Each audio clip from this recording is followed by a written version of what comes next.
Keep your raw meat separated from everything else. Put them in separate bags to transport them. Use a separate plate when the meat is done cooking. Think about those things because those raw meat juices can carry potential bacteria that's there and you don't know it. And if you get those raw juices on the finished product, you have cross-contamination happening. Same thing with your utensils that you're using. If you don't have a separate set of tongs, wash it in between.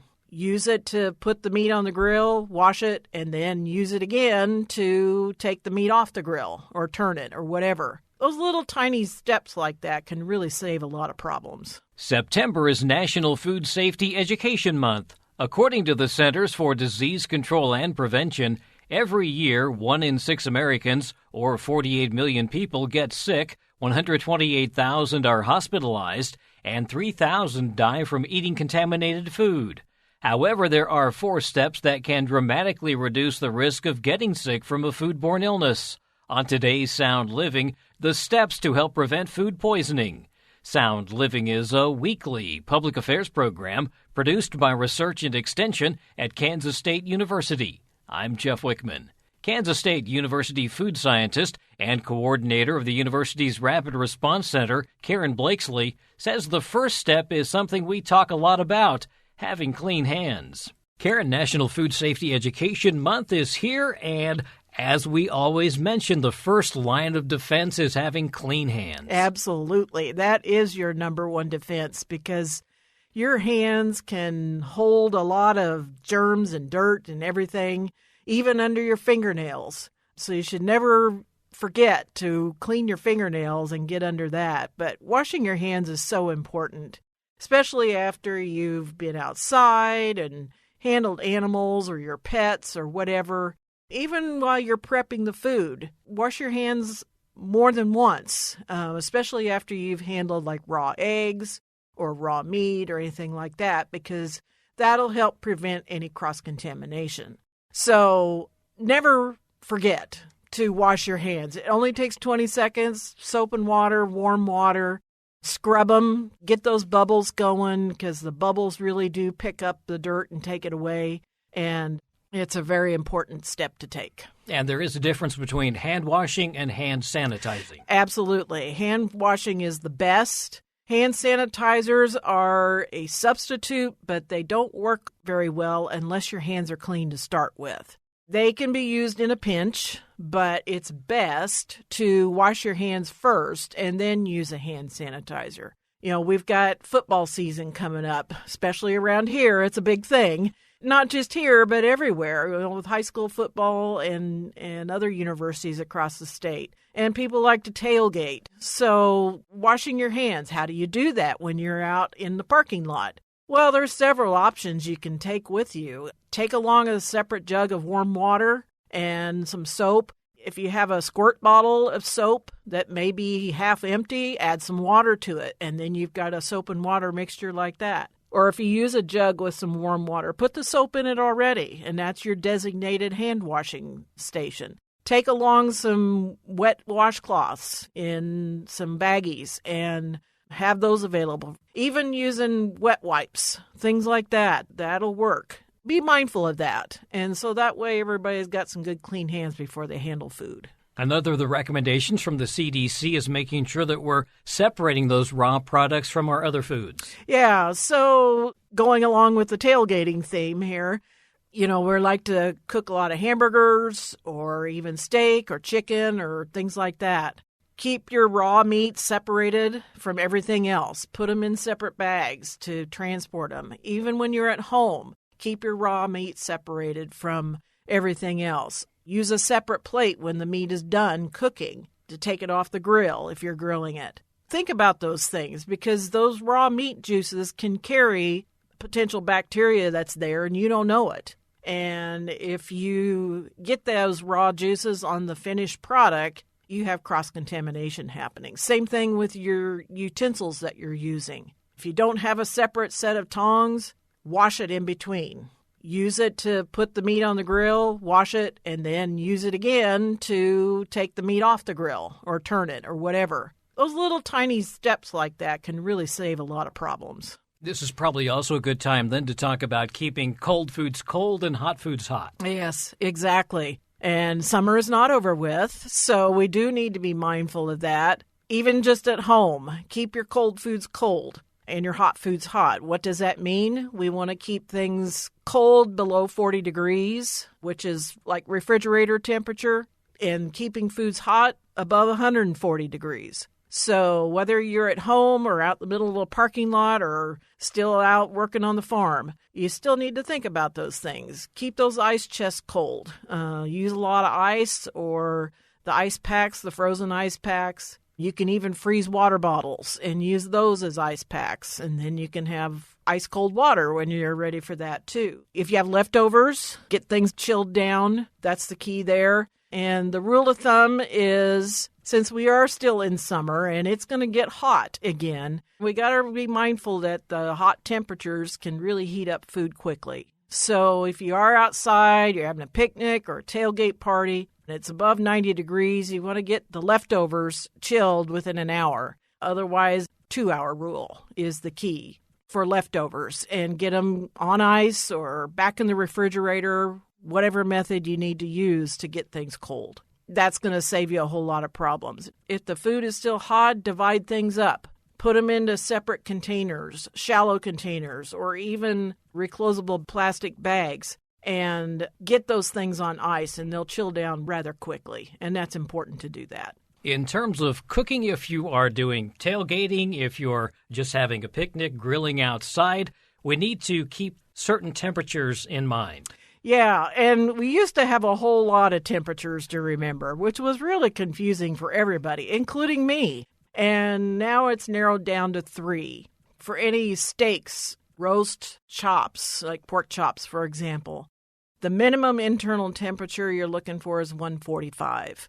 And that's with using a food thermometer, not looking at the color. So get out a food thermometer. There's so many out there. And I myself just bought a new one, and it'll read the temperature within 3 or 4 seconds. So it doesn't take very long to check the temperature. Make sure you get that temperature probe into the middle of the meat, whatever it is. If you're checking a hamburger patty, you may have to insert it from the side.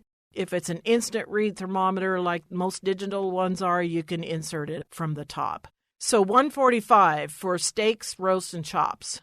160 is what you're looking for ground meat products. So that would be like ground beef, ground pork, ground lamb, things like that. That's the minimum internal temperature that you're looking for. It's a little higher because meat has been ground up. So there's more surface area, smaller pieces of meat that could get contaminated as opposed to a steak or a roast. That's why that temperature is a little higher. And then for any kind of poultry product, whether it's a whole chicken or a chicken leg, chicken thigh, whatever it is, the temperature we're looking for is 165. And that's for any kind of poultry. 165 is also the important temperature for reheating leftovers. So be mindful of that also. Is it the temperature that's on the grill, or is it the resting temperature? Yeah, the resting temperature, yes. And that's a great point. After you've checked it once, you can take the meat off the grill. If it's close to that, say 160 on a hamburger, take it off the grill, let it rest for 3 to 5 minutes or so, check it again. And usually the temperature, most often, it will always increase. And make sure it does reach that 160. I want to talk a little bit about how we know whether something has passed its best use date. You talk about confusing when it comes to temperatures. Very much. Some of those labels are really confusing. Yeah, and when you look at package labels, when you see best by or used by, a lot of those are mainly for the quality of the product. It's not really an indication that the product has become unsafe. In the case of something perishable, which would be something like milk, for example, those do have a short shelf life. They don't last forever unless you freeze it. But in the refrigerator, pay attention to those dates. Now, a lot of times you can go past those dates. Just pay attention to it. A lot of it depends on how you use it, whether you've got more than one person touching the food to get, divided up and things like that. Say you've taken out a carton of milk and you've used it, you let it sit out for an hour, that's going to change things, and the quality and the safety of it could go down pretty quickly. But most things like your canned foods, your commercially canned foods, they'll have a best buy on there. That's for an indication that the company says the quality of that food should be at its best until that date. Afterwards, it'll probably still be okay to eat, but it probably starts to change. I'll give you a personal example here. I had some cream soup, commercial cans of cream soup, and I probably had them in my cupboard for 3 or 4 years. Why? Don't ask. I don't know. But anyway, I opened one up just to see what it looked like, and it really separates a lot. So the quality of it is really the biggest issue. Safety-wise, as long as you don't see any bulging or the cans have leaked or if it's gotten dents in it and you don't know why, that's going to open up the opportunity for problems to occur. So, just to sum that up, most of the dates on your packages are mainly for quality. It's not necessarily a food safety issue. And a lot of this comes down to organization, making sure that you're putting the newer things to the back, using the older first. Exactly. And that's what is called first in, first out. So, when you're doing inventory of your cupboards or your pantries, take inventory of what you have and pull those things to the front. And if you buy more things, put those in the back. So that's kind of the premise behind that. And produce, we also want to keep an eye on that fresh produce because some of it goes really quick. Oh, absolutely. I mean, you look at strawberries and fresh raspberries and things like that. They can get moldy really quick. So a lot of things are best to store in your refrigerator. I mean, there's some things you don't need to store in the refrigerator, like apples, for example. It's getting to be apple season. Oranges, bananas, not necessarily, but some of those fresh foods like that, they do continue to change. We all know what bananas do within 2 or 3 days. And a lot of that's dependent on the temperature of your kitchen. So you just need to pay attention to that. Think about your usage and what your family needs for a week, for example, and try not to buy an overabundance of some of these things that gets left sitting around. And then it goes bad, and then you've got food waste. So we have enough problems with food waste in this country. We need to try to make little baby steps to prevent that as much as possible. If somebody wants to find more information, I know that you have several places they can go for information. Yeah, so I run a couple websites. One is our Extension Food Safety website, which is www.ksre.ksu.edu/food safety. If you just do a search for K-State Extension Food Safety, I think it'll come up pretty quickly. So there's a lot of information on there on food safety in general. And I also have a website called the Rapid Response Center, which is www.rrc.ksu.edu. Especially if you're in the food preservation, I have a whole section on that in there.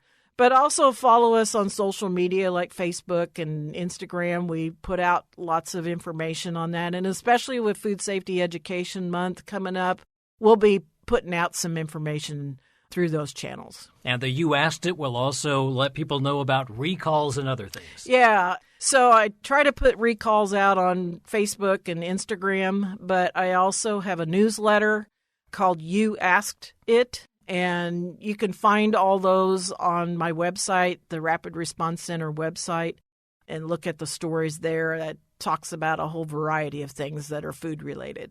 That's Kansas State University food scientist Karen Blakeslee with 4 steps for reducing the risk of getting sick from a foodborne illness.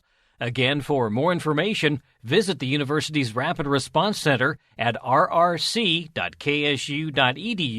or the Extension Food Safety website, ksre.ksu.edu/food safety. Sound Living is a weekly public affairs program produced by Research and Extension at Kansas State University. I'm Jeff Wichman, and this is the K-State Radio Network.